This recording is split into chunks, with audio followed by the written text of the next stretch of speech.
Welcome to The Medical Conspiracy with Dr. Carpenter.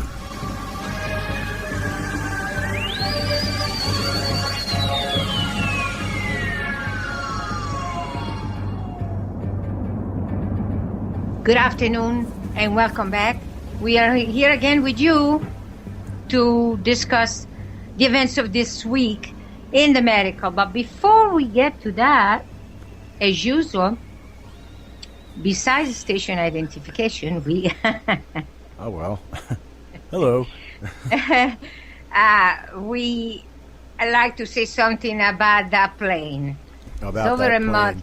Yeah, you know, this is one of those things that's too bad that I don't have an audio file of it, because I can just hear it in my head. This graphic. This graphic I got a hold of a couple of days ago. It's that guy who played the drill sergeant in Full Metal Jacket, and it's got, "We have submarines that can find a barnacle on a turtle's ass, aircraft that can hunt down that submarine, and indestructible black boxes linked to satellites. Wake up, numb nuts, you're being distracted. Jetliners don't just disappear in 2014. Anyway, and let's see, we're on TalkSuperstation.com and Spreaker.com and MedicalConspiracy.com. And trying to find another radio station, well, that's another ridiculous effort. So I'll just ignore it. Let's find the way it is. I don't care whether any small radio station are transmitting our show or not. It doesn't really matter. So Dog Superstition is fine. So is Spreaker. So there you go. We are okay. And we are sending out the message. Don't believe the stories about disappearing airplanes, I guess. That's I don't know. I keep coming back to that crazy idea in the back of my head that if they had a prototype that could produce, radar invisibility on board that plane, then they could use it. I mean, I don't know. It's just a crazy thought. It's not that crazy. I mean, with the technology we have, I don't see how it could possibly not be done. There are a lot of things, of course, that I know that can be done. That doesn't mean they are done. But since we're not talking about medical establishment that is so stuck about the past. Yeah.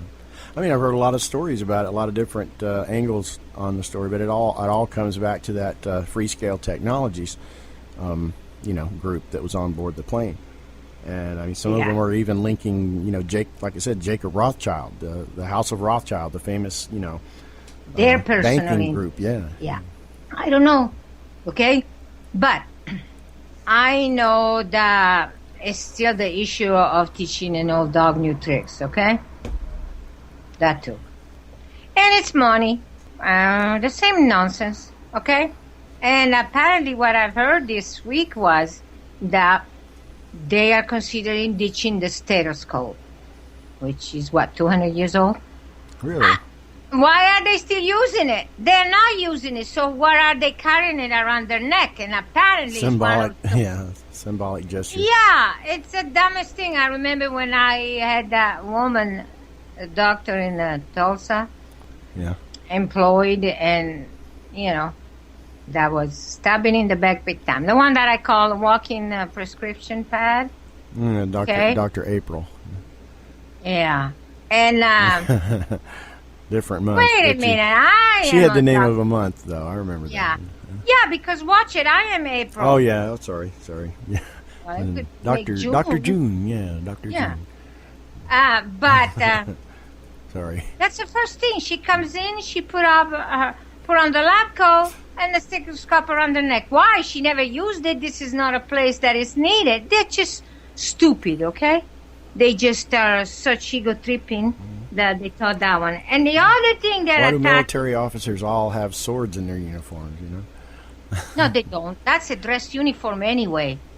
That's what I meant in their dress uniforms, yeah. Well, the dress uniform is one thing, but this is a work uniform. But it's a symbolic vestige of connecting them to the past. Only in their mind, but I mean, come on. And now the other thing, and this is outrageous. I agree with the stethoscope because they don't use it. They use handheld devices. I think I had one used on me in January when I went in sick. Really? Mm-hmm. Because they don't use that anymore. They have handheld devices that do a much better job. Some are ultrasound. You know, there are a lot of other things. But the other thing that is under attack, and that's ridiculous, and they say should not be used anymore, is the white coat. Really? And the thing is, okay, they're saying that is not sanitary and they shouldn't use it. Wait a minute. The idea of the white coat is just to be sanitary because the white shows any spots. So if you have spots on it, you have to immediately change it, okay?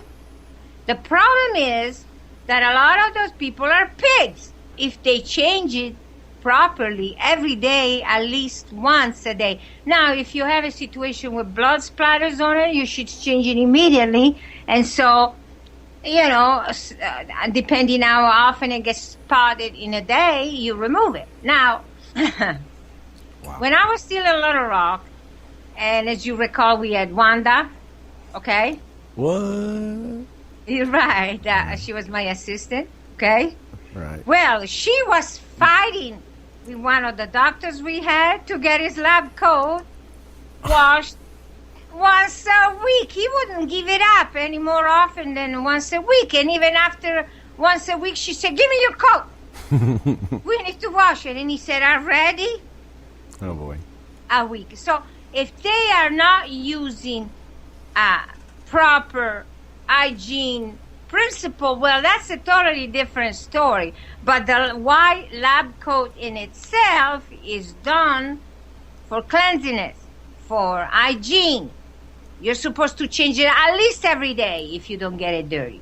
If you get it dirty, you know, I used to get, when the patient was on the last day of treatment, usually most of the cancer, if not all of it, was already dead, and so it wouldn't retain a lot of the stain, and it was splattered on my lab coat. Except for the time when it splattered on my face, on my hair, you know, because the tissue was rejecting it. So I had to change it, you know, more than once a day. Certainly every day. And this guy was putting up a fight to give it up after a week. Just unbelievable. Wanda was just scandalized, okay? Wanda, of all people, you know? Oh, she was good, though. She was cleaning things well. She was good. But anyway, so she had to fight with him to get his coat.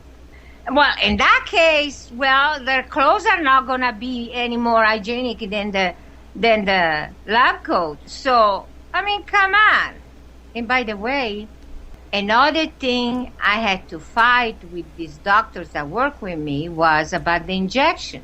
They would reuse the disposable syringes without disinfecting it, because they said it's the same patient. Yes, it's the same patient, but a staphylococcus on the skin surface, it's the same, and you cannot reuse a syringe. Yeah, I know, and and I had to be there to yell at... An MD at that. Well, yeah, and that's how people get infection when they go to MD Anderson, with all those autoclaves they have. And that was another issue. 2 issues. And think about it. They wanted to build a case and have an excuse to arrest me because I was claiming to be a doctor. I never said I was an MD. Doctor as in physics. Okay. That was one. And the other one because I was using a white coat. And only MD can use it in a white coat. Now they're saying, no, they shouldn't be using it. Hey, but they were ready to build a case against me with that. For wearing a white coat and being clean. But no, you're not clean because you're not using an autoclave. The autoclave needs to be used when you need to disinfect something that is metal. You cannot disinfect it in the microwave. So you have to have something else. In the old days, they would boil it for 20 minutes. Now, autoclave is easier. The whole thing of medical is a farce. The excuses they use to attack people that go not following the guideline get more ridiculous every day. And now they want to eliminate it. Now, stethoscope, I never had it around my neck. See there, I wasn't pretending to be a doctor. I didn't have it. But the white coat, even lab technician use. I was certainly not a lab technician, but even lab technician use it. And it's important to, some people use blue, but it's important to be white because then you can see if it's clean. That's why white is so prized as clothing in the Orient. Because you cannot hide it if it's dirty. Other colors you can, but not the white. Okay? So white is considered elegance and wealth. Because only people that don't work can wear white. Okay? Without getting it dirty. Right. Right, and then if it's dirty, you can see it, so ugh. But anyway, so the whole thing, it's a farce. The whole medical establishment is ridiculous, but they don't want to give up the stethoscope. I wouldn't agree to give up the lab coat because it keeps your own clean, your own clothes from getting spotted, and it keeps you easy. You cannot go and change your clothes, but you can change your lab coat if it gets dirty. I mean, come on. Anyway, that's a ridiculous status of medicine, and people coming with this ridiculous. The stethoscope shouldn't even be an issue. It's so outdated. It shouldn't be an issue. It should have been ditched a long time ago. Anyway, but because that's what they achieve to use in medical school, they think it's like the rank, the ego on your shoulder. Right. Ah, gosh, it's pathetic. But anyway, another thing that happened, it's only indirectly connected to the medical. It has some connection, but it's indirectly connected. And the name of this thing that has been going viral on the web is no makeup selfies. Oh, yeah. Shouldn't I have a V instead of an F? Well, because I took a picture of myself. So, selfies. Now, even the grammar is very questionable, but the whole thing... Yeah, I know. Well, I don't understand humanity. They've re-engineered the English language anyway. Yeah, like ping. My first realization was one day in the 90s when I started hearing the word wellness. Oh gosh, wellness. I hate that. Spiritual health and wellness. I'm thinking, wellness, who the hell made that word up? And then about the same time, it had probably already been going on for a while, but I just noticed that I put it in. The other thing that I noticed that kind of, struck me, what kind of a word is that? Was human resources. At one point I noticed it in the 90s that suddenly you didn't have a personnel department anymore. You had human resources.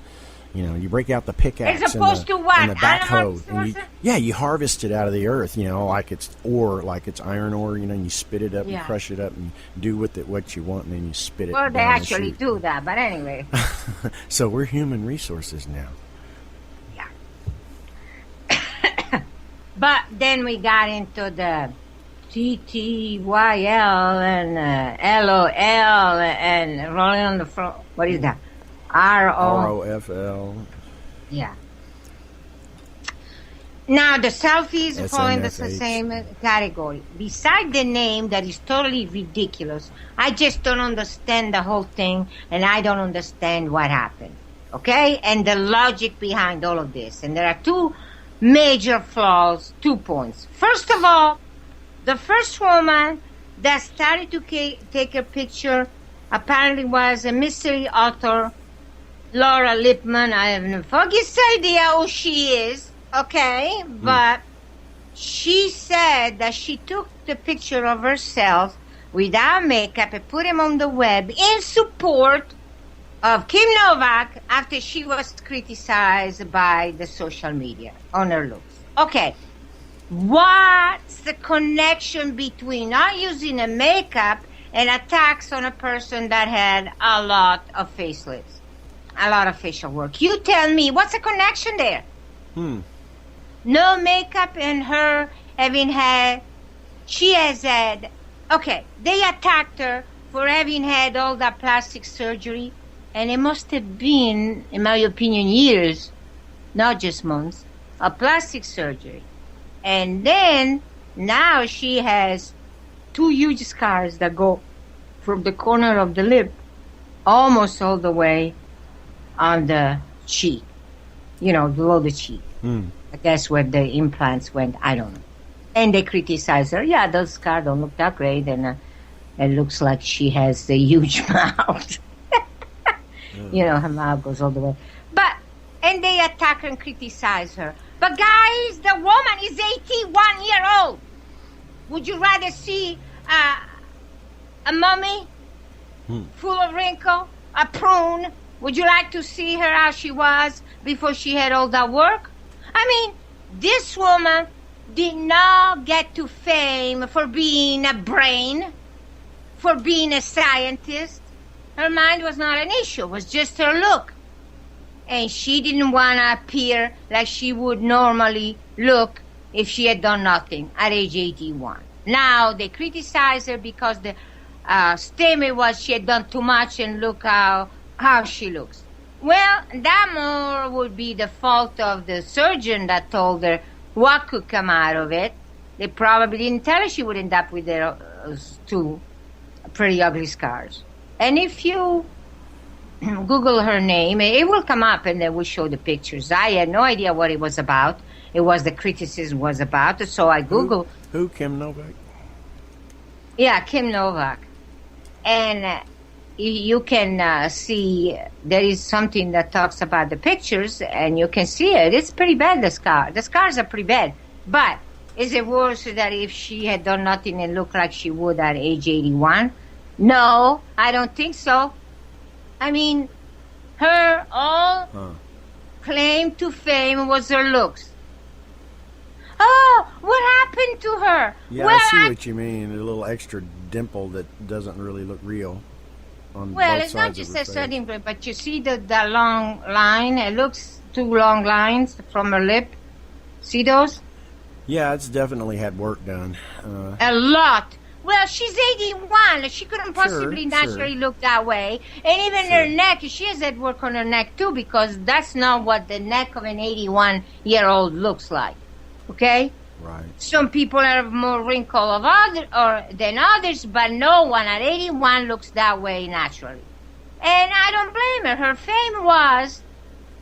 Do you think they would have had it at the Oscar if she looked like she would have at age 81 with no work done to her face? And besides, in show business, everybody's getting... That's what I was going to say. You have to fit in out there. Everybody does it. They all had it, and men do too. Have you seen a recent picture of Bruce Springsteen? I mean, come on. And she must have gone through a lot of suffering to have all those surgeries to get to that point, to look that way. So she has scars under the cheeks. But I mean, come on. That's the fault of the doctor that didn't inform her that would happen. But still, guys, all right, she still looked a lot better than she would if she hadn't had all of that.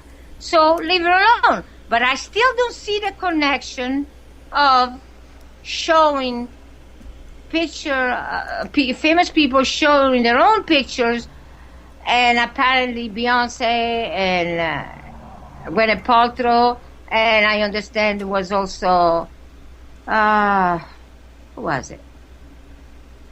Somebody told me it was Cameron Diaz, and she looked terrible from what I understand. I mean, what's the connection between the problem of Kim Novak and these people having picture taken without makeup? I don't understand that at all.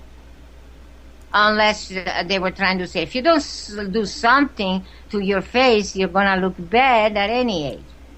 You know, and then, of course, that opens it up for people to criticize. So, it's women. Well, let me tell you, it's not just women, because in Hollywood, everybody's getting facelifts, not just women. And men are taking steroids, and then they have this swollen face, because that's what steroids do. Yes, it eliminates the wrinkle, but your face looks different because you're all swollen up. Ridiculous. So everybody does it. Not only that, okay, would a man have a picture, a man that is not a homeless bum, would have a picture taken when he gets up from bed in the morning without combing his hair and shaving his face? No, because they look terrible. Hmm. So, before a man shave, it looks awful. Anyway, so that's also the issue. But the other thing that I find ridiculous, and it doesn't make any sense, it says that when the no makeup selfies went viral, there were millions donated to cancer nonprofit organization. Do you see the connection here? Because I don't. They see picture of women without makeup. They look famous women that look great in movies or a picture taken of them, and then they take picture of themselves as they just got up from bed, or they didn't do anything to their faces, or they don't dress well, and then as a result of seeing that, I don't know. Do you see a connecting line there? I don't. But get this, all right? According to this article that was published on April 4th, okay? This campaign that supposedly became a campaign, I don't understand how, had raised 8 million pounds, equivalent to about $13 million, for cancer research in the UK, in London. The greatest donation have been in the UK, but there were the Cancer Council in Australia, the Canadian Cancer Society, and the Cancer Society of Ireland. It's a good thing that the American Cancer Society didn't get anything. Like the American Cancer Society needed any money, they would get plenty already. But anyway, all these cancer organizations have been tickled pink by the flood of money, I bet. But why? I don't understand the connection. I grant you, with all these years dealing with the public, dealing with patients or other people, and radio station, radio host, and all of that, I don't understand the humanity. I don't understand what they're doing. But this takes the prize. Why? Why no makeup look makes money be donated to Cancer Society? Now, the only connection that appears to be is that commentators of these events have said that cosmetics might pose a health concern for cancer patients while they're undergoing treatment, because they develop dry or sensitive skin during chemotherapy or radiation. Well, actually, during radiation, your skin turns into leather. So it's not that it's more sensitive, it's just no longer your skin. It's leather. And this person, the commentator, Samantha Relic, who knows, at the University of Toronto. Apparently some cosmetic can irritate the skin. Yeah, a lot depends on the brand. If it's a brand that has done a lot of testing on their product, then it just look, when you're looking for product, if they do a lot of testing. Then if they don't do a lot of testing, then you don't want to buy those products. And they also can pose as a risk for infection. That is usually when you buy cheaper cosmetics, okay? And basically they're saying that since cancer patients are immunocompromised, that means the chemotherapy is messing their immune system. And don't say compromised. The chemotherapy is messing their immune system. That's the truth. Okay. So that's a connection, but I still don't see the connection with taking picture of yourself without makeup. But of course, this thing, getting the comment on the end is getting money for this cancer non-profit organization is really good, and it really, at this point, the money is needed, and at this point, it doesn't matter in what way the money is raised. Even though this sounds like madness, it doesn't matter how the money is raised. Now, the final comment on this issue, which is pretty ridiculous altogether, is, okay, it's good, the donations are good. Why? Why are they good? has been what? Over 60 years and billions of dollars spent in research with this donation money coming from all directions. What has accomplished? Absolutely nothing. The cancer rate has only gotten worse. The death rate is worse, even though they say it's not. It is.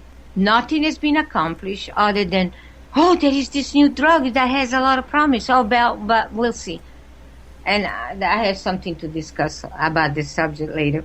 Like, we now have it. This is the good drug. And then, oops, well, it's not as good as we thought, but we're going to find another one. And then when they get it, and they say they're so great, they're not to be used alone and ditch the old ones that weren't working. No! They have to be used in conjunction with what they were using before. And I have a few examples to discuss later about this subject. Before I do that, though, I like to discuss something else, okay? We need to go ahead and close this. We need to go ahead and, yeah, the break's coming. Mm-hmm. Okay. All right. Well, we'll continue after the break.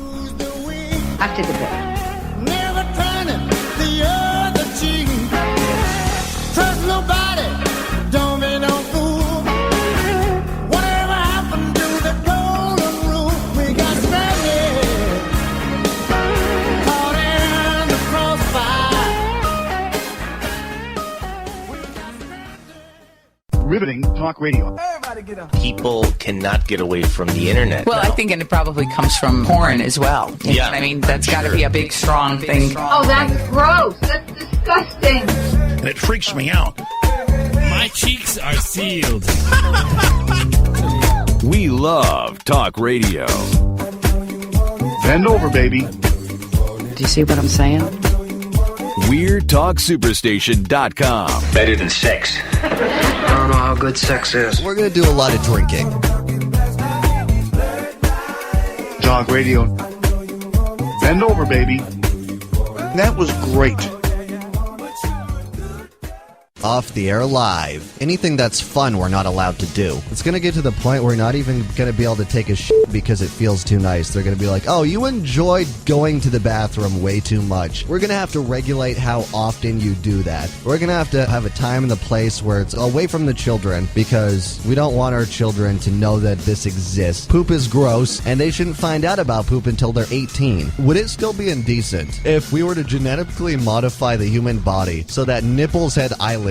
Would it be okay for you as a woman to remove the top half of your clothes and go out in public? Because is it just the nipple? Is it just that one part? And if it was covered up by more skin that was the same color as the boob, would it be okay? And then I was thinking this, if you really wanted to genetically modify the body, what you could do is that make sure the nipple only opens up for only people that are above the age of 18, even though when they were babies, they sucked on these things. Off the air live, Saturday nights at 10 on TalkSuperstation.com.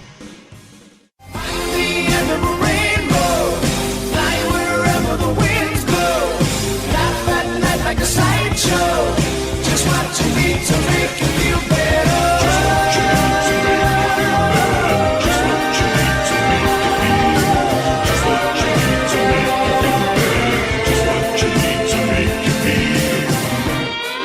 Okay, we're back. And before the break, I was talking about this thing about the no makeup and in support of Kim Novak and the criticism she faced. I agree that the criticism was out of place. Because as I said, this woman's fame was from her look. I'm not even sure, I don't know, but I'm not even sure she was as good an actress, but it was from her look, okay? Right. So, being 81, if you do nothing, you shouldn't appear in public, okay? You should hide in a cave. 81, it's a lot of wrinkles. And nobody looks the same at 81. Even with wrinkles, the face changes too, so they don't look the same. Now they're criticizing her because she had plastic surgery, so she's not an awful sight. But it doesn't look like her anymore. I disagree. It still looks like her. But just older. The natural change in your face because of old age is a lot worse. So leave her alone. I like to discuss something else, okay? To me, This shows you the ignorance of the medical, where common sense doesn't even come close to existence in their conclusion and in their operation. So, also April 4th, there was this article entitled, Diabetes is tied to higher risk of pancreatic cancer. That's what a study concluded. Oh, really? That is unbelievable. Okay. Here they say people with with diabetes have double the risk of pancreatic cancer compared to people that don't have diabetes. According to analysis done on 88 studies, they said, yes, again repeating, diabetes is being considered a risk factor for pancreatic cancer. But what is not clear, which is, big surprise, but what is not clear is which condition comes first. Okay, and then they say, new analysis suggests that at least for some people, pancreatic cancer might be responsible for diabetes, not diabetes responsible for pancreatic cancer. They just don't know. But they keep saying they think they have enough data to prove that it is a twofold increased risk of pancreatic cancer in patients with diabetes. And by the way, they call it, to sound really important, they call it diabetes mellitus, which is the actual full name of diabetes. Okay, but nobody says that anymore. They all say diabetes. They drop the mellitus. Okay, now, they're presenting is as, see what we discovered? Not unbelievable, but hard to believe. And see what we discovered? We just don't know which of the two comes first, the chicken or the egg. The diabetes of the pancreatic cancer. Is that hard to believe? The connection? Wouldn't you have assumed? Okay, where diabetes comes with problem with insulin. Where the insulin come from? The insulin comes from, and this is my problem of pronunciation, Langerhans, I guess. Langerhans, I don't know. Islands, or islet of Langerhans. Okay? Okay. And they are the islet of Langerhans. Why don't they call it Longhorn? It's a lot easier to pronounce. Okay. Are the sources of insulin. Okay? Where are these islands? In the pancreas. Okay, so is that a surprise that there is a connection between the two? It's like saying there are two houses that they share the same backyard. And one of the houses is complaining that they have the same weed problem than the other house. Which is responsible for the first source of problems in their grass? Who knows? They're connected. They're the same background. So, I mean, come on.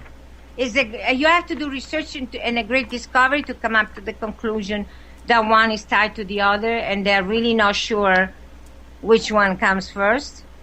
Unbelievable. And they spend money for this type of research. No idea how to help with diagnosis. No idea on how to resolve and put an end to it. No, none of it, but they're trying to decide who comes first. And it might not be a straightforward thing. And sometimes one comes first, and sometimes the other. It doesn't make any difference. They are neighbors. They have the same backyard. Actually, the islands are in the pancreas. So, obviously, they're connected. Which one is the first? Who knows? It doesn't really matter. No.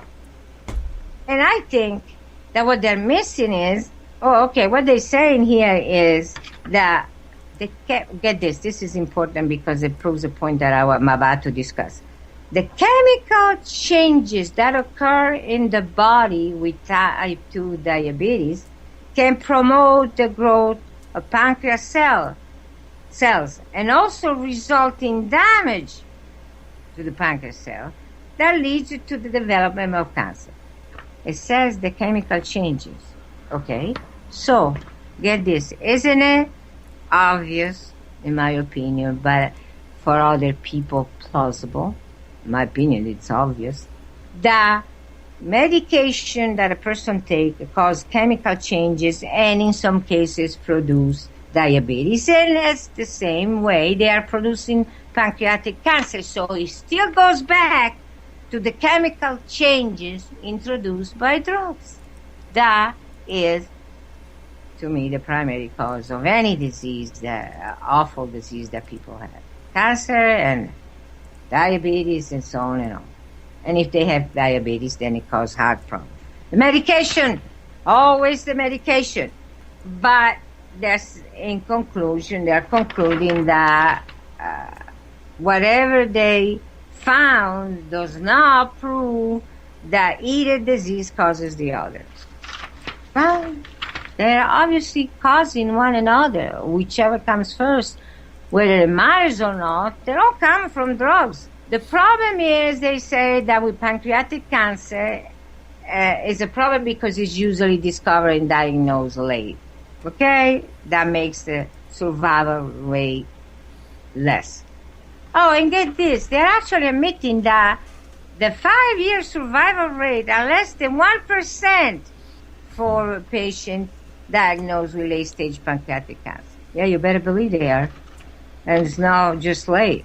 And they say that patients with late-stage pancreatic cancer don't survive more than 4 to 6 months after diagnosis.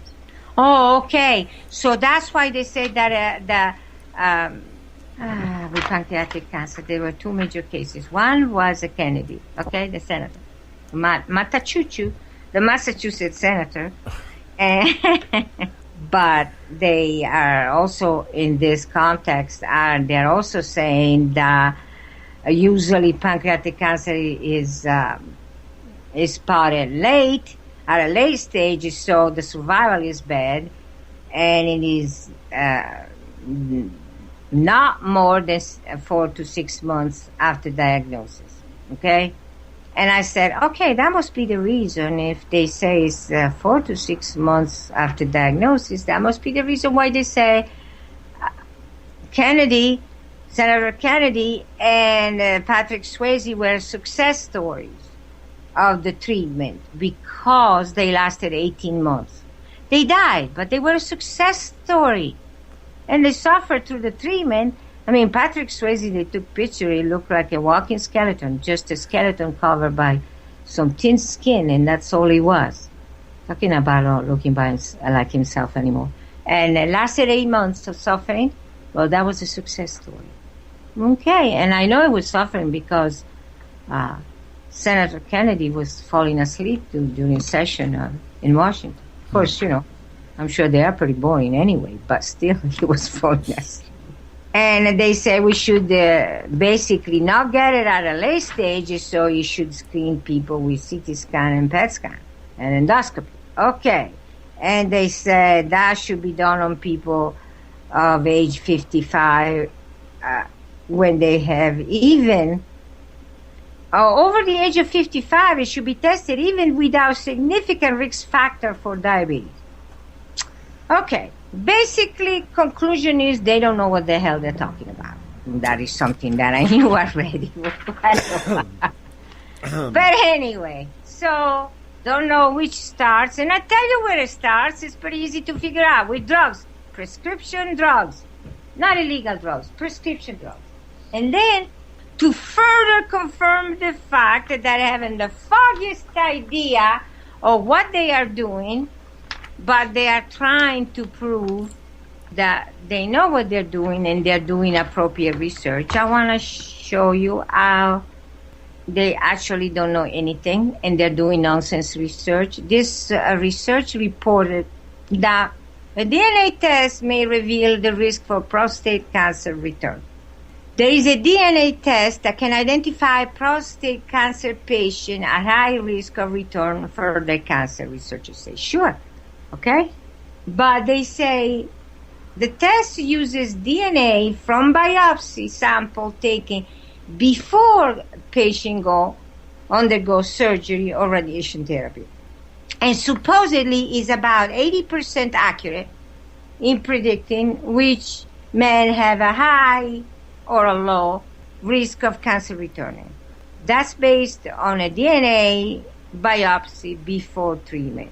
Yeah, because after treatment, the DNA is damaged and with surgery and chemotherapy, so I think that everybody is a candidate for returning. But what they say is that surgery and targeted radiation, I love that word. Yeah. Not, but a targeted radiation therapy. How do you target radiation? You don't.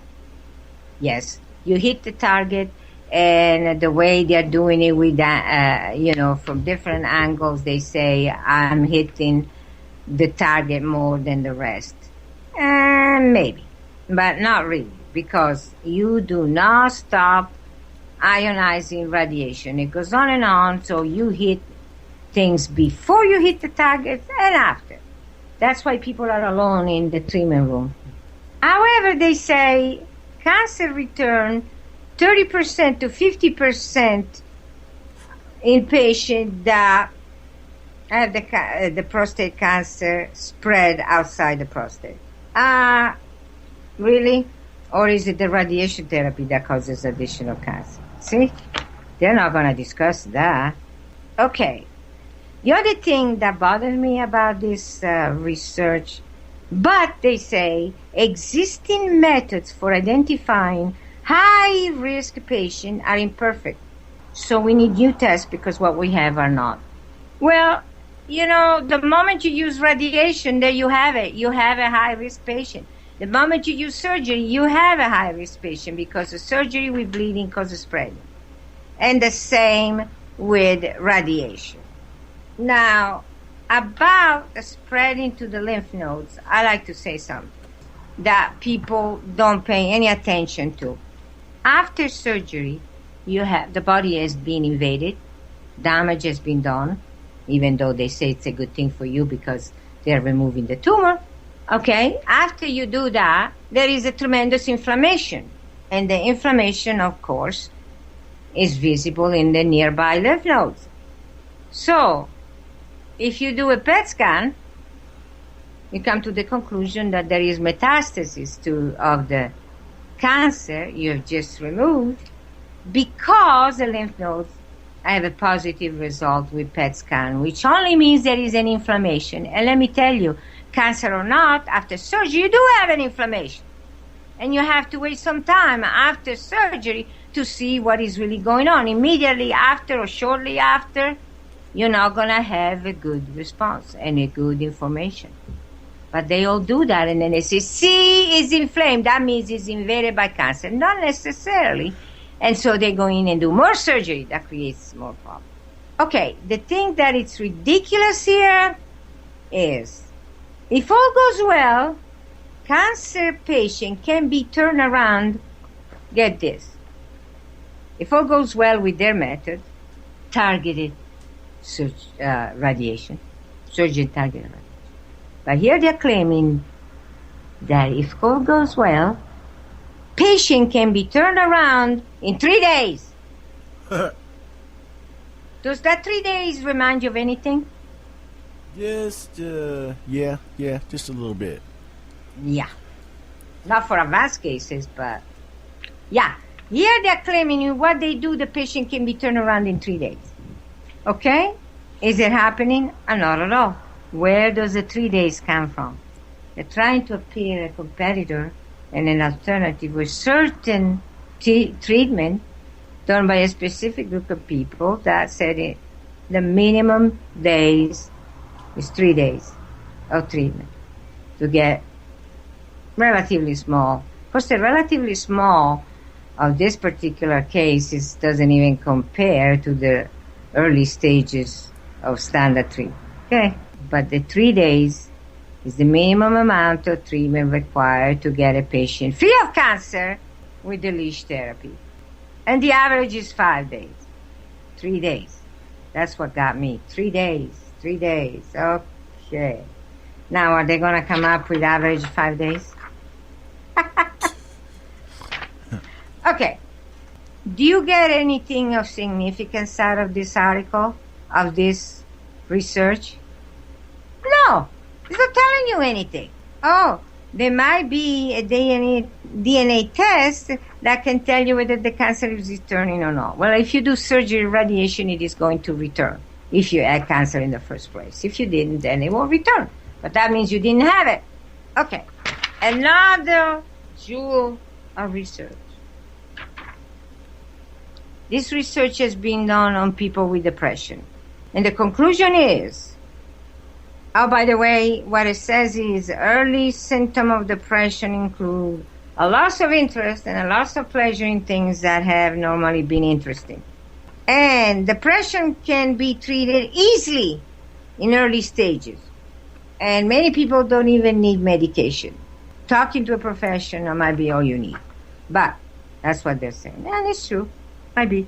Although it depends where the depression comes from.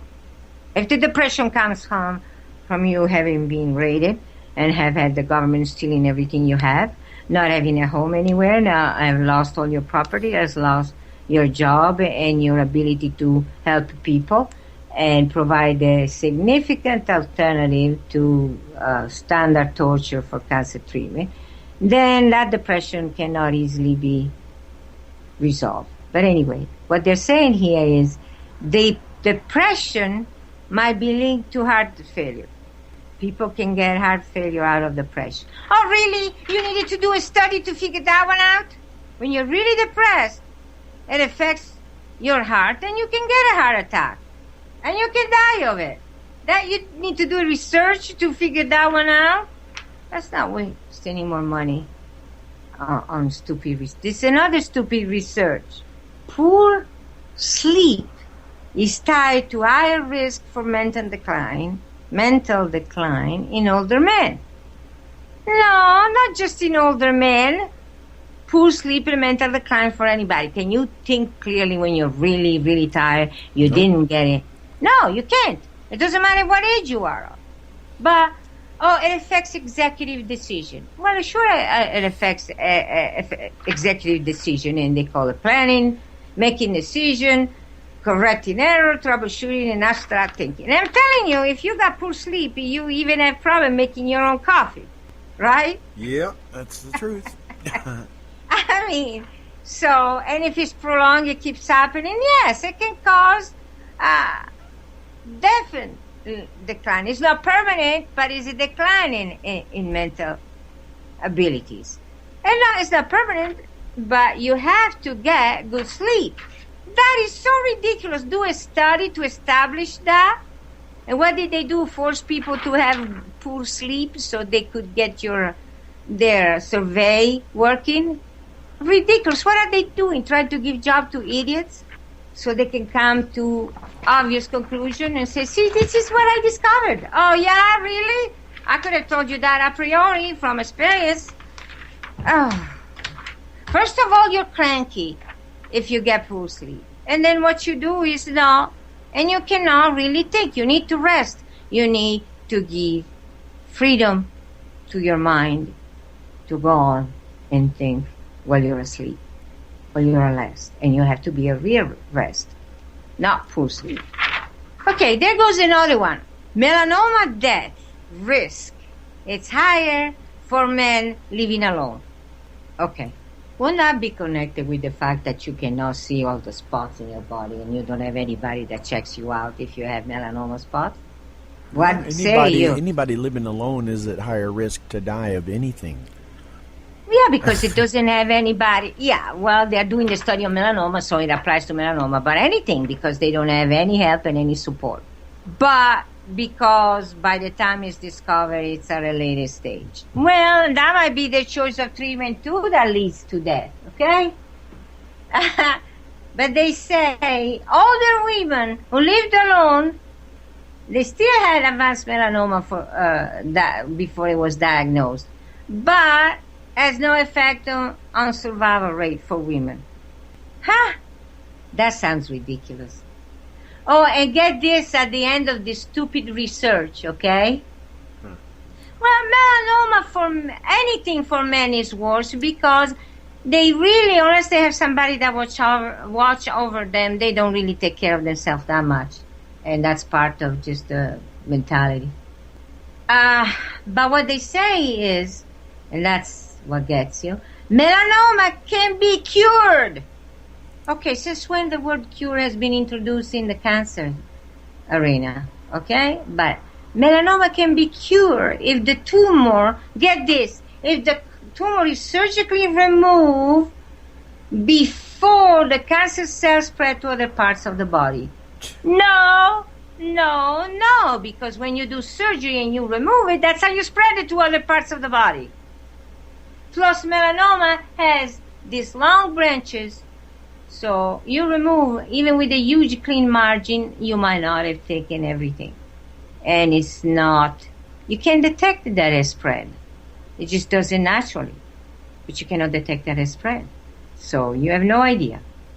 And if you do a PET scan after, of course, everything is inflamed after the tremendous surgery, because when they do cancer surgery, they remove so much tissue with the idea that has all this ramification. It's just a bunch of garbage. They do stupid research that come to idiotic conclusions just so that can introduce those statements and convince you that wasting money for one thing, and then convince you that going to a standard way is the way to go.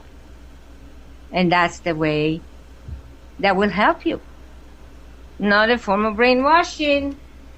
Okay? Yeah, that's all it is. Brainwash. And it goes on, okay, in everything to convince you that what you need to do is be a sheep and listen to the doctor and do whatever the doctor tells you to do, having no say in what you need to do. Yep. Yeah. And so they do research so they can, nonsense research so they can insist. Well, yeah, doing nothing. And then... hey, you know what? We're about to hit. We're about to hit another break. Yep. Okay, the other was Patrick Swayze. Okay, we'll finish it up after the break. We don't want to go over time and be chopped off when we're saying something. Okay, all right. That will be the end of the first hour, right? Right. Mm-hmm. Okay, so we'll see you after we'll be back after the news and at the beginning of the second hour. Okay.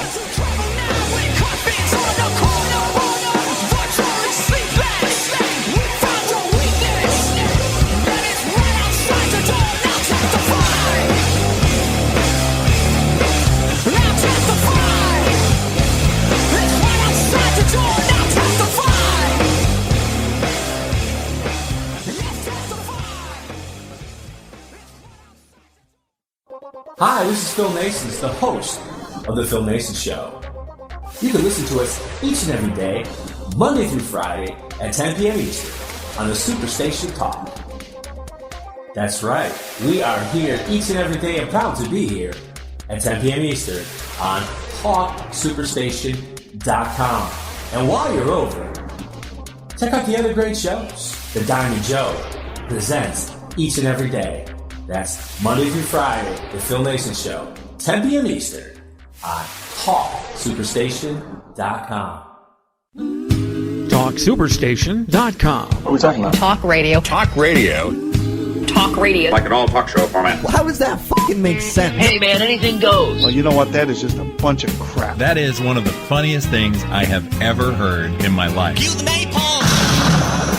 Oh my God. We're on the air. Okay, what do you want to talk about?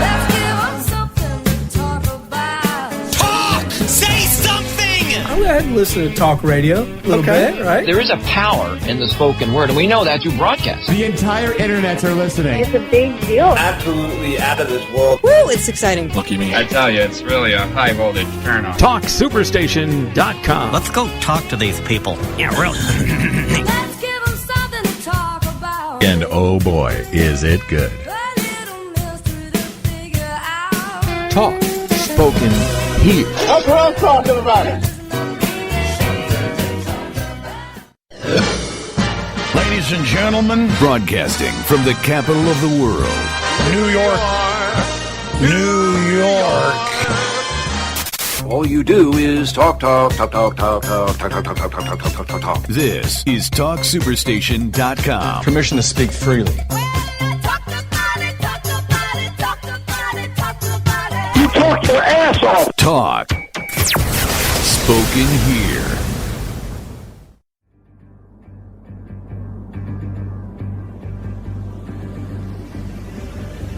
Welcome to The Medical Conspiracy with Dr. Carpenter.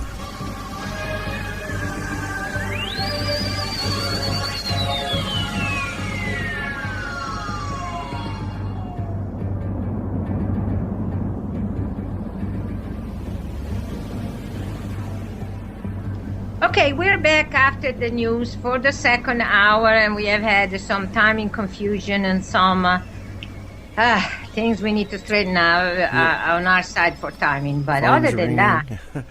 that, yeah, ringing of phones and, normal life. But as I promised before we ended the first hour, I was going to talk about mammograms because they're still going on, the issue of mammogram. Instead of totally ditching them and closing the subject with all the research group that has said mammograms are really prone to too much false reading and they have too many problems and bring to unnecessary treatment, which in the case of breast cancer is pretty gruesome, but apparently the medical establishment doesn't want to give up. So they keep going and going at it. So there are people that are putting out their opinion and finding. And in this particular one, there are two doctors. And by the way, there are two women. Which is good because so far all the women doctors that I met were pretty gruesome just as much as any other doctor about breast treatment. But anyway, these two are from the Women's Hospital in Boston. But their statement is that mammograms should be individualized based on patient risk profiles and preferences. Okay. I don't know about risk profiles, but I can tell you that the decision for a doctor to send a woman for a mammogram is never based on the woman's preferences. Okay?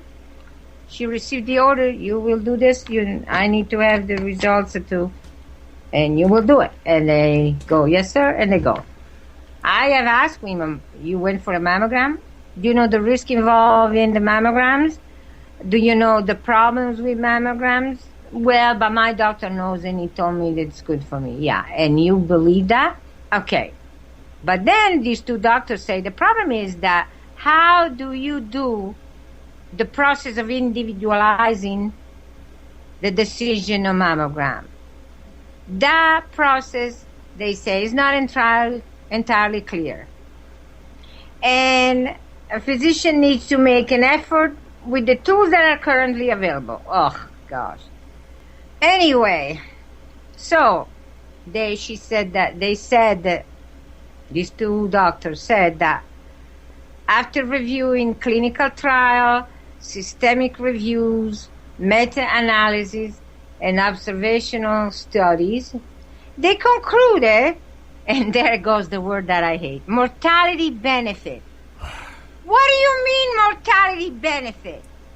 Mortality reduction, survival benefit, mortality benefit. The mortality benefit seems that you're helping mortality instead of helping the patient. But anyway, even though they still call it with the wrong phrase, mortality benefit, they say that their conclusion is that the mammogram have modest benefit.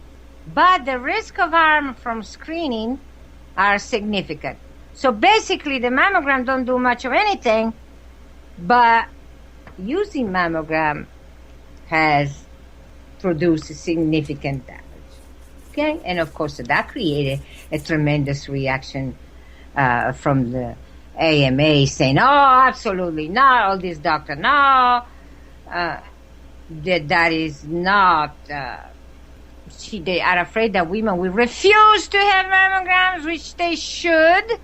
They're afraid of that, so when somebody comes up, like different organizations have in the past few years against mammogram because of the elevated error percentage, they don't want to hear that, and they want to attack whoever is saying I have enough evidence to state that actually the bad effects of mammogram are overpowering the good ones. So they don't want to hear that, and so they jump on anybody that is opposing the new method. And of course, the fact that these doctors say the current ability, one of the doctors making the statement about mammograms, they say the current ability to estimate individual risk, first of all, is not precise. Oh, gee, really? And also this doctor, one of the two, Lydia Pace, said that the benefits of mammography, she said, but the benefit of mammogram is less than once hoped. Really? I couldn't have guessed that one. But then she said that, and I think that's really an optimistic statement, that the review of 50 years of data makes people, these two doctors decided, that makes people come to the conclusion that mammography screening is associated with a 19% overall reduction of breast cancer mortality. Well, at least she didn't say mortality benefit. And I think it's way too high. I don't think so.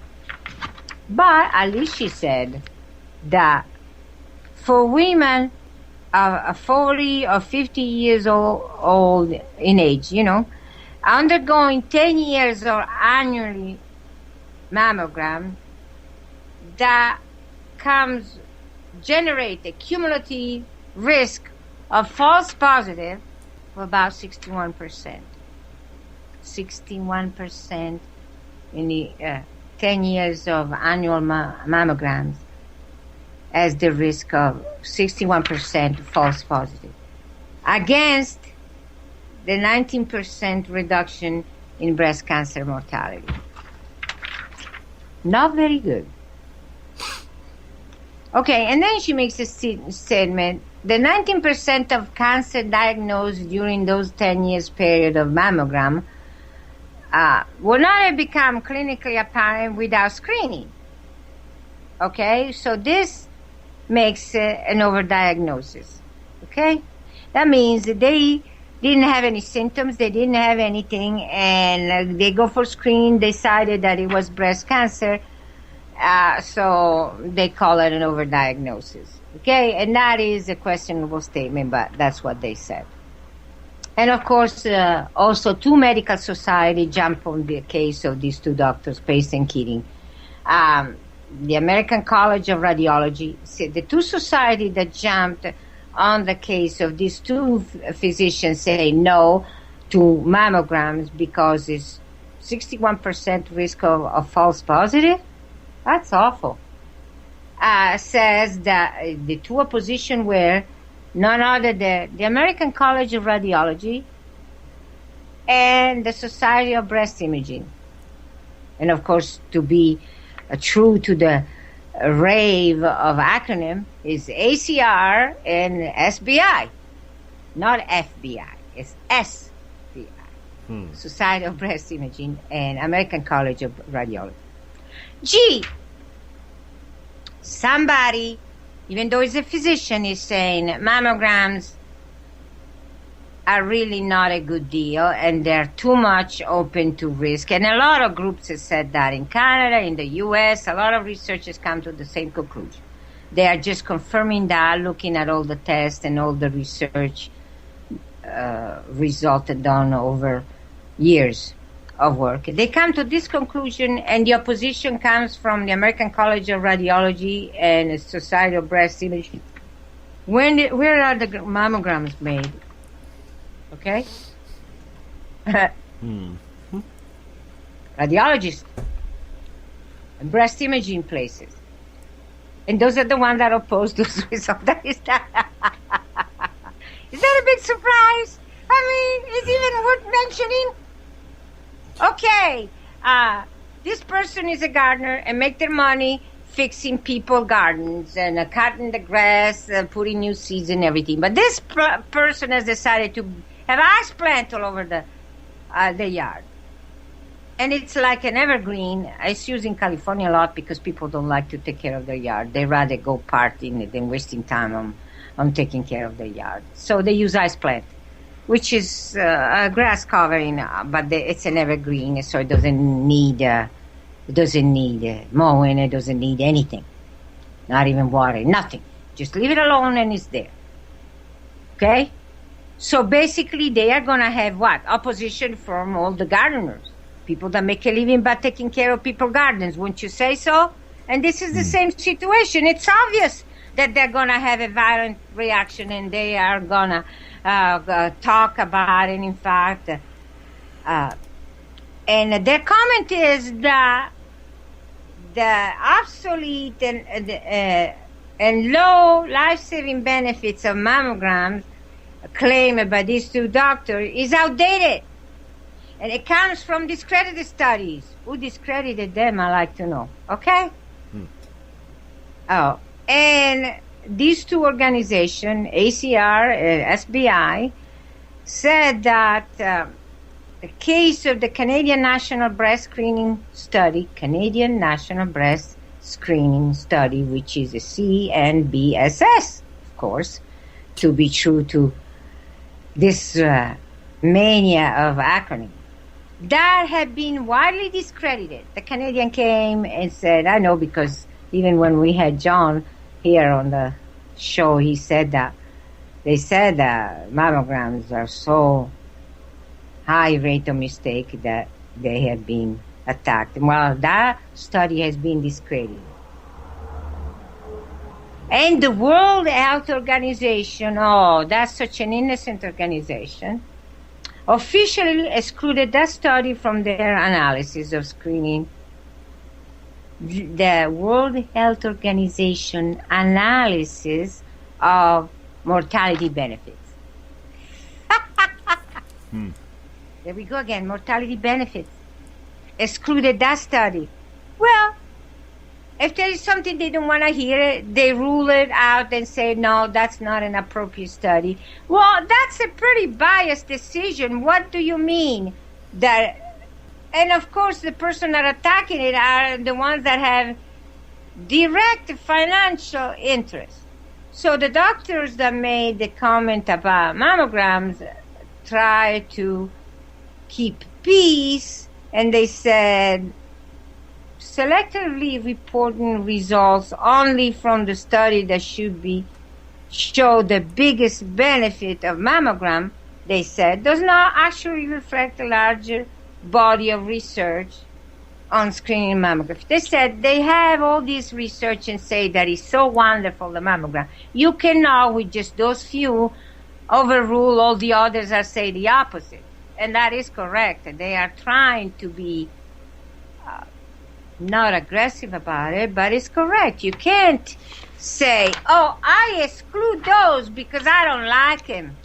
And there are these others that are saying great things. So, and the other thing that they're saying is that there are 3 studies that show the use of decision aids.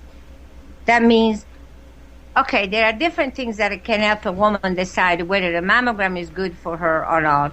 And the doctor allowing through pamphlet, videos that can provide information and help in the preference. You know, when that happens, then these 3 studies have shown that resulted in decreased intention to be screened. So, which means in their elaborate discussion is, yeah, you have to inform the patient because their decision whether or not to have a mammogram has to be an informed decision, and you provide them with all this material that they can study. Well, that's not a good idea because it's been proven that then patients decide not to undergo mammogram. Oh, gee, what does that mean? That means the evidence proves that they are not a good decision. They're not. So what the medical decides to do, we're not going to let them see that stuff because it's bad for them. Making an educated decision is bad. See? Yeah, for whom?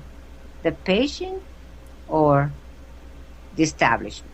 Radiologists and breast screening centers. Think about it. And even some doctors come up and say, no, this is not good. You shouldn't be doing it. Or at least you should think about it and weigh your decision before you do it, not jump into it as a good thing. Doctors are saying that. Okay, so the two groups that are direct interested in whether a mammogram are done or not, they jump in and say, no. That is not true. They're coming to the wrong conclusion. They're looking at the wrong study. And even the study, if those studies are the overwhelming majority and the minority, a few studies here and there are saying that mammograms are great, they say, oh no, the ones that are saying mammograms are bad for you are outdated. Yeah. So you shouldn't listen to them. And education, well, that's not a good idea because that leads women not to go for a mammogram. So we should put an end to that education. So ignorance is what we want. We say mammograms are good, and we should keep it that way. We should keep our public ignorant. That's what that article is saying. Absolutely. These people standing up and saying, no, you shouldn't make an educated decision.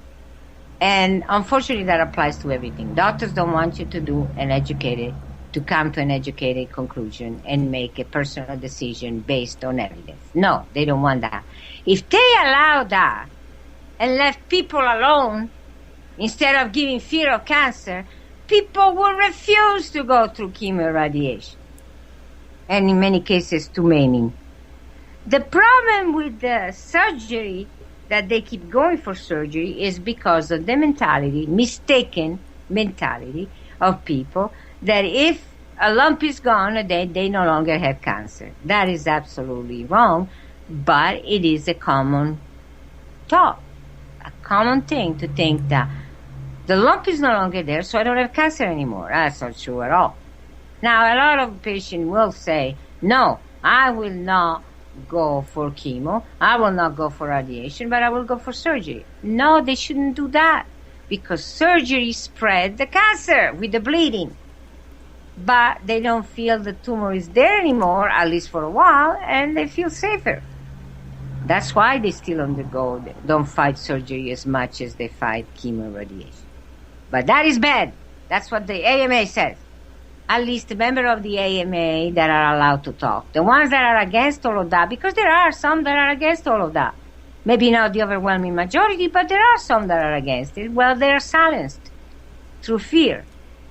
If you don't follow the guideline, you'll be sued and we'll throw you out of the association. So that's what's happening. It's dictatorship for the member of the association and for the patient.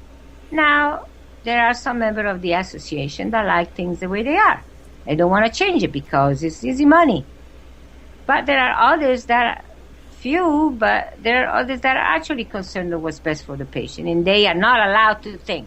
They are not allowed to talk. They are not allowed to make a decision. That's the problem. You should put the AMA in a position where they cannot, and the medical board in a position where they cannot interfere. If a doctor thinks that alternative methods are better, they should be left alone to do what they think is best. At least that. They might make a mistake. Well, they might, but it's not as bad of a mistake as this guy following the guidelines. Anyway, that is what's happening out there. And now, let's go back to our friend, Debt and Fraud Administration. Fraud and debt. Yeah. Our friend. Yeah. Okay. And apparently, there are two things that they have done. First, I'll name the first one is maybe not that bad, but the experts are applauding the rapid FDA approval of the opioid overdose device. To put people out of their misery? No. That actually is to say opioid overdose device. That's what it sounds like. It's not a device that produces opioid overdose, okay? It's a device that counters the overdose. And the Substance Abuse and Mental Health Services Administration, SAMHSA, SA. You know, the acronym is even worse than that. Yeah. All these administration, association, organization, and just ridiculous. Alphabet soup. Yeah, SAMHSA. I mean, that's ridiculous. Say the name. It's easier. And then the other is NIDA, NIDA, National Institute on Drug Abuse. They're applauding the U.S. Fraud and Debt Administration, FDA, for its fast-track approval. The device is an handheld auto-injector that reverses opioid overdose. That's the opioid overdose device. It's a handheld auto-injector that reverses the overdose. Wonder what injects? I'll tell you in a minute.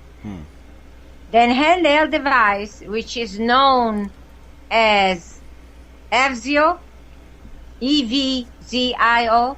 I assume it's EVZIO, right? I guess. And it is a naloxone hydrochloride injection.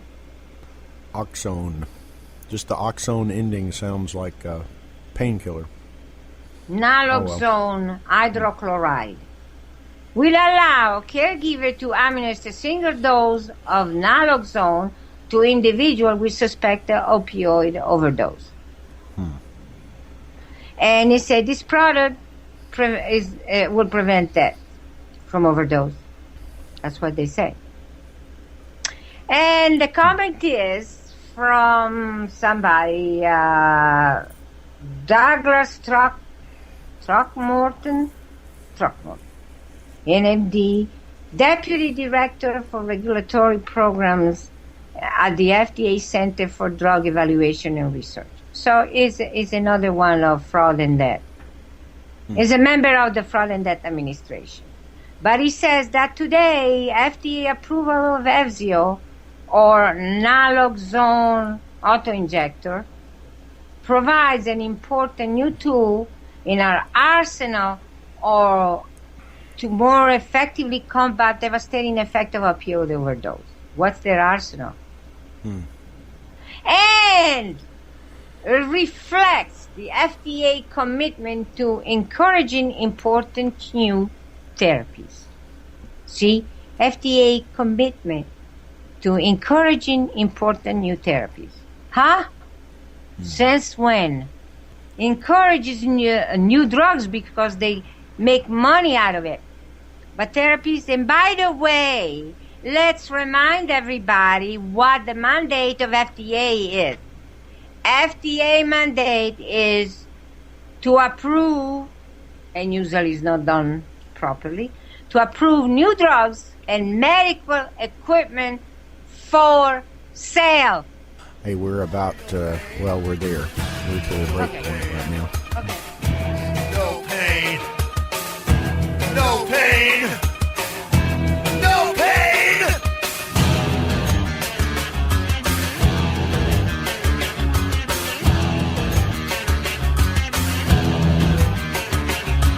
I am a doctor. Have a seat. We gotta fill out these forms. I'll be with you in a moment. This is gonna make you want to vomit. What do we want to talk about? Let me see. Do we? Let me move on here. Okay. How do I turn this off? Is there a button? No. That's pitiful. It's driving me crazy. It's on. It's going to be war. Oh my God. What happened to our show? It got hijacked by craziness. Simply explosive talk radio. I know this is some crazy stuff. TalkSuperstation.com.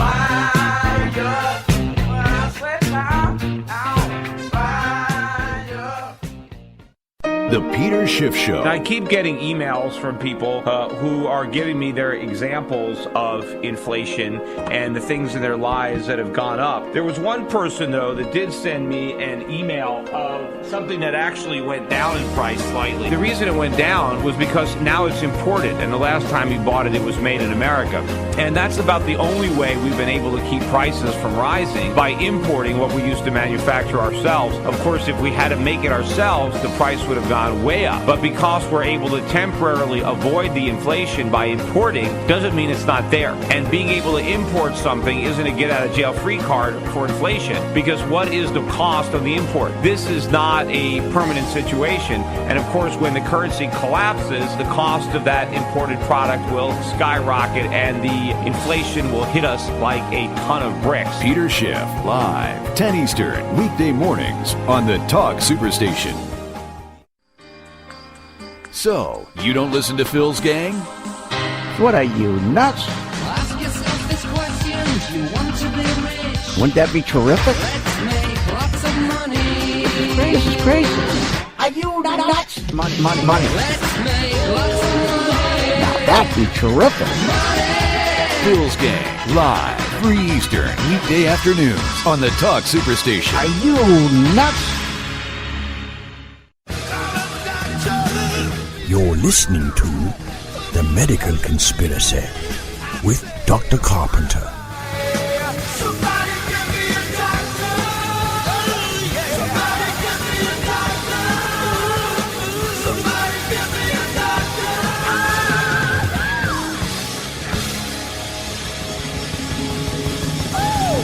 Okay, we are back from the final break, and before the break, we were discussing this new device that controls the reverse the effect of opioid overdose. Okay, and of course, this guy from FDA, is in the section of drug evaluation and research. He said that the approval of this ESIO is great and to effectively combat the devastating effect of opioid overdose. And this approval, which was an accelerated approval, was a proof of the commitment of FDA to encourage important new therapies. FDA approves important new therapies. Drug therapy. Yeah. Well, as long as they are drugs. And this is a drug too, they call it a device, but it's a drug. Okay? Right. And as I was saying, FDA has no say on therapies. All it can discuss is approval, not methodology that is involved in a therapy, only the drug use or the equipment if the equipment was bought from some manufacturing facility. So they have regulation on the manufacturing. That's all they have. Oh, and guess this. The release of this device, opioid overdose device, represents an example of using science to address critical public health needs. Science. Where? They are using naloxone, hydrochloride, and that's a science? I thought that was a drug.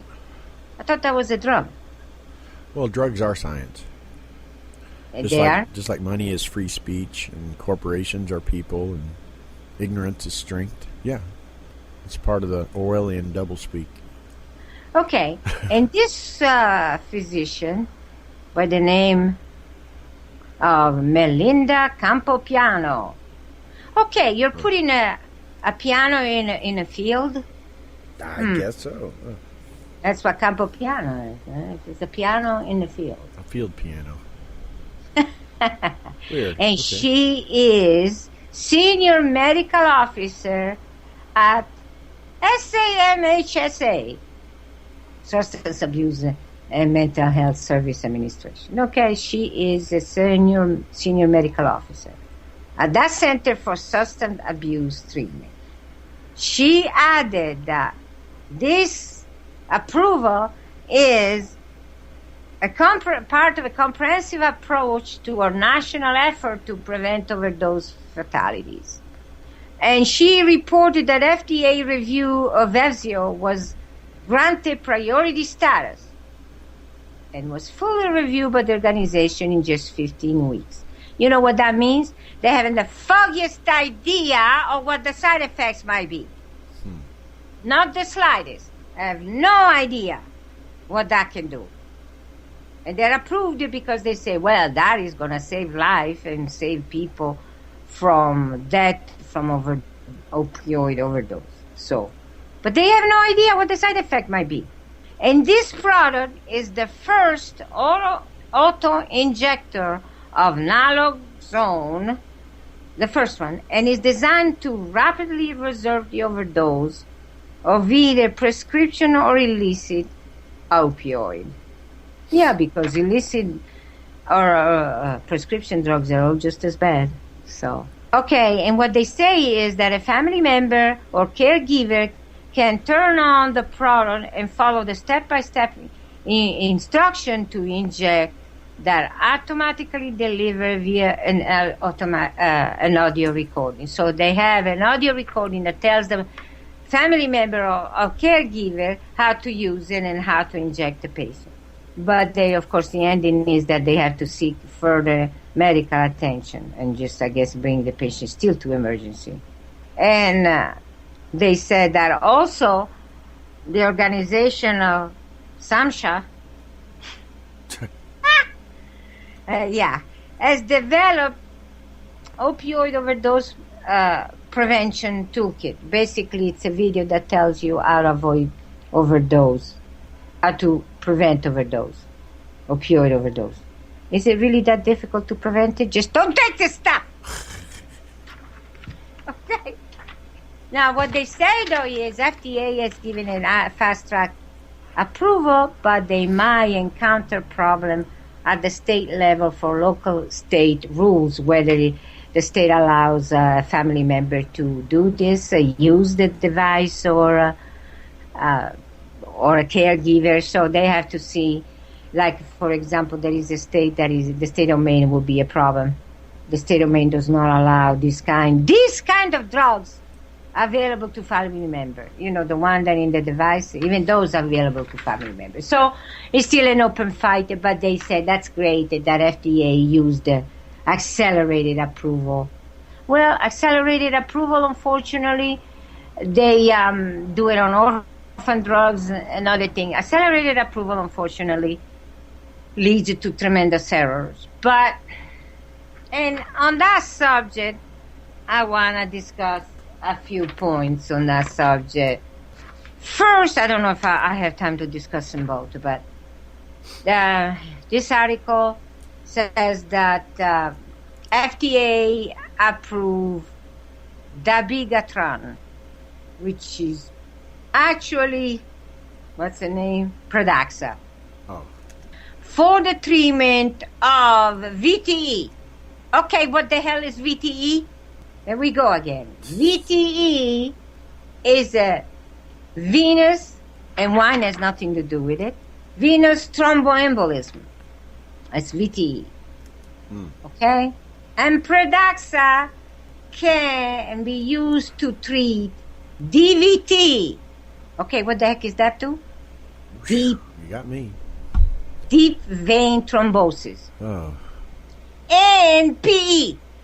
No, that is not what school have stopped. It's pulmonary embolism. It's not physical education. Okay. That's why we need to use words. Yeah, we need to use words, not all this beep, boom, bam, boom, ching, chong. Oh, come on. Like, it's really difficult to say the full name. Okay. And there can be a lot of things, like PE. There are a lot of things that have the same acronym. And so what? Okay. And this is used, okay, to treat the DVT, not DDT, okay? Well, that's pretty close. And P, no, it is for patients that have been treated with anticoagulant. for 5 to 10 days. Okay? Because anticoagulant can cause problem. Okay? Well, apparently FDA has approved this drug, Pradaxa. It received the FDA approval. And I don't know whether they were out there before this one, but for some reason they decided that to approve this one, whether it is because it's similar or it's an improvement, that is not clear from this statement. They just saying it's actually the trials of this Pradaxa, what they're saying, the writing is so small, that's why I'm hesitating. I'm sorry, but it's so small, the writing. The two trials show the new anticoagulant is not inferior. Okay, it's not that it's better, faster, more effective. It's not inferior to warfarin in reducing DVT and PE.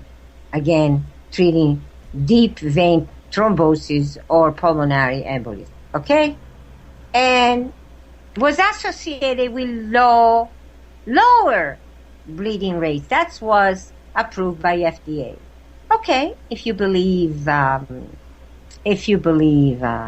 what they're saying, what FDA is saying, well, okay, it's not inferior to warfarin. Warfarin is pretty inferior product to start with. But anyway, it's not inferior to warfarin. So it's the same as warfarin. Get this. The FDA approved this product and the drug is made by this company's Boehringer Ingelheim. Yeah. Boehringer Ingelheim. And Pradaxa, the biggest but it's Pradaxa, is facing at the time, right now, tomorrow might be more, but right now is facing 2,000 lawsuits in the U.S., not around the world, but 2,000 lawsuits in the U.S. over claims that the drug causes severe and fatal bleeding. First they say the bleeding is not as bad as other products. Then they say it's not inferior to warfarin. And it gives them approval when they're perfectly aware, FDA is perfectly aware that this company has 2,000 lawsuits for people dying of bleeding. Okay, FDA has claimed, again, because this is really bothering me, okay? FDA has claimed that Massachusetts compounding pharmacy has caused not the death, the illness of 750 people because of their steroid injection. And that is really a pretty unproven claim because the 750 cases in the U.S. over 2 years were in different locations of the country with different steroid injection, with different bacterial fungal infection after Massachusetts recalled their product and has closed down. Massachusetts compounding pharmacy had recalled the product and closed down, forced to close down, really, not voluntarily, just forced to close down. And we're talking on 750. And this drug that was just, and FDA worked with the state to close down Massachusetts compounding pharmacies because of the danger to the public. But then it turns around and approves this drug that has 2,000 pending lawsuits for death from bleeding. I mean, come on, America. Let's do something here. This is absurd. Is anybody raising and screaming about this? Anybody refusing to take Pradaxa? If you cannot force the government to look into this and put an end to FDA abuses, at least refuse to use Pradaxa. For that matter, you should refuse to use warfarin. Go to vitamin E, for heaven's sake. Actually, I think there's some class action going on about Pradaxa. I may be wrong, but I think so. Even class action, maybe that's the 2,000 will be enough for a class action. Well, okay, isn't that enough, 2,000? Against what? Nothing. And get this, against one complaint done on Les Medin to FDA. One complaint. Right.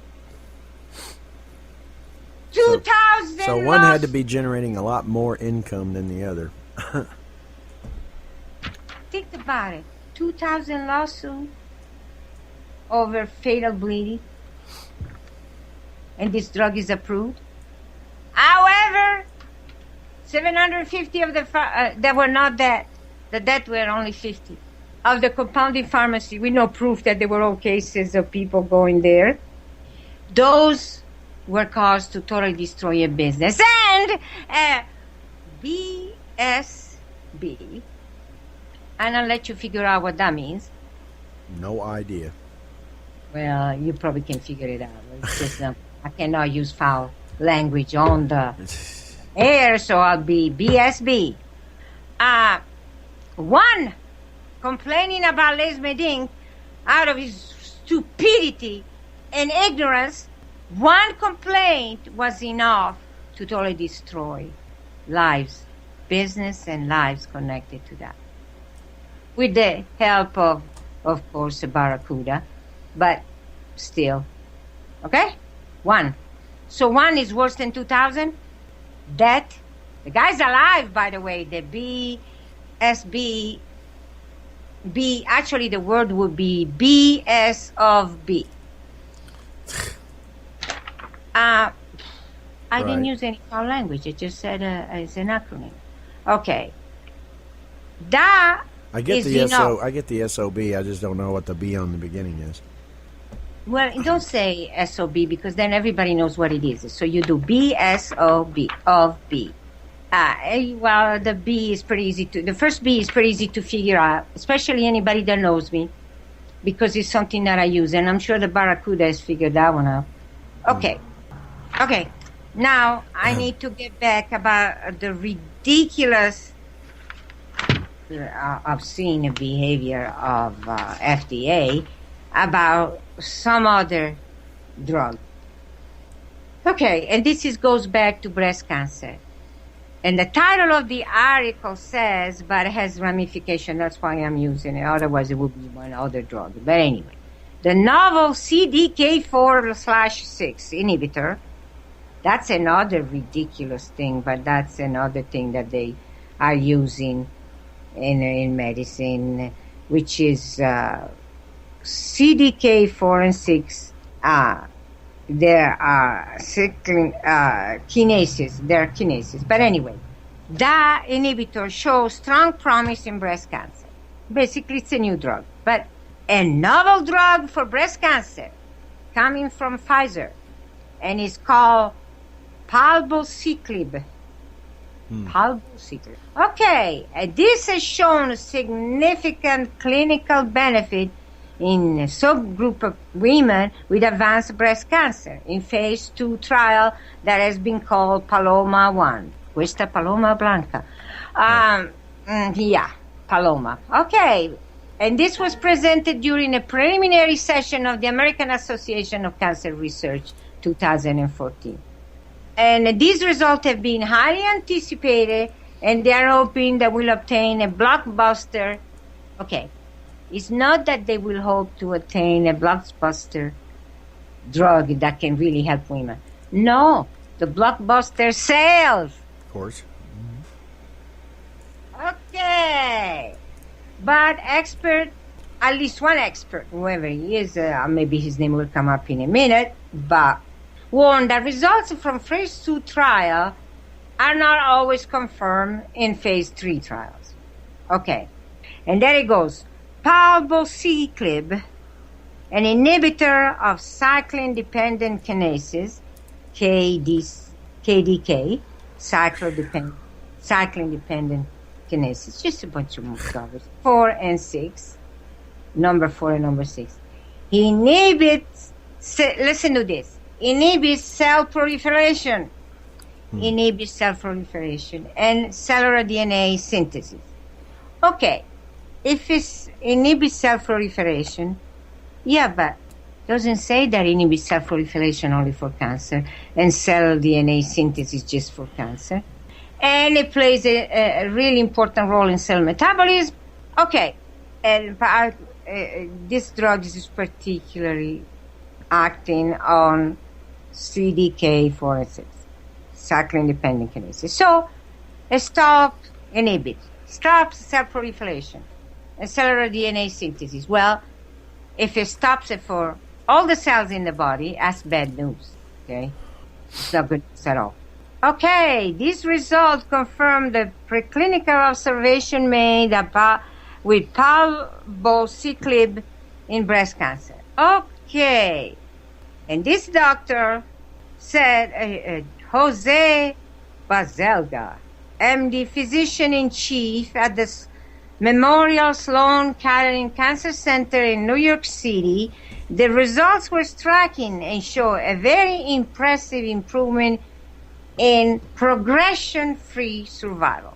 Okay, they are striking and they are very impressive because they show what?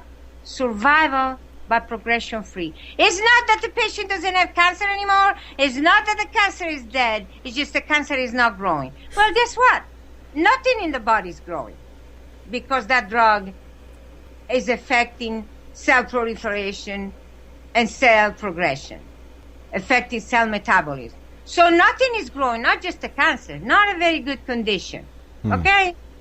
And the data presented at this meeting is of the American Association of Cancer Research 2014. The data presented are very positive. It could be representing a new standard of care in the treatment of metastatic breast cancer. Oh, yeah. Oh, boy. But what? Are we out of time? No. Oh, okay. But this doctor points out at least that there is an elephant in the room. Okay, does that remind you of a throat cancer for somebody? Yeah. That claim thyroid cancer for somebody that claimed my treatment for breast cancer didn't work because she still had problem and then she died. Yeah, did she die of breast cancer or of thyroid cancer? Okay, actually she died of treatment for thyroid cancer. Okay. The elephant in the room is that promising results from phase 2 study don't always pan out on a stage 3 study because that stage 3 treats a lot more people. And this is the reason why, okay, this is just a bunch of garbage. People trying to push a new drug because of probably Pfizer under the table contribution. But the reason why I picked this article is for the beauty, the garbage jewel that comes out at this point, okay? And in support of the fact that the phase 2 studies do not always get confirmed by phase 3, is used, and it says, this is confirmed by the highly publicized story of, you're going to love this, bevacizumab. Oh, I boy. know you love this name. Oh, yeah, I love all those umabs and mibs and mobs and... But bevacizumab, you know what actually is? What? Avastin. Great. How about that? Hey, you know what? It's getting about that time. We need to... Oh, geez. And what I wanted to conclude, that this guy is covering up what happened to Avastin. And he's saying that they gave it a fast-track approval, and then as it turned out, in phase 3 trial, Avastin wasn't useful at all. Non-significant results. Really? What happened to the 160,000 people that died with that treatment? And since we're running out of time, I cannot shake your memory. Try to, if people that have been following this, I've talked about Avastin for a long, long time because it was an outrageous thing, but there are 160,000 people that died before FDA agreed to recall the drug. And this guy is diluting changing the events. And I will continue this because this has to be stressed. I mean, unbelievable, the lies. Okay, I better stop, and we'll continue next week on this. It's just unbelievable, non-significant. Okay, 160,000 people are non-significant. Okay, try to have a good week, and we'll be back next week with some more on the evil harvesting. Okay, and whatever else that happens in the meantime. Okay, take care.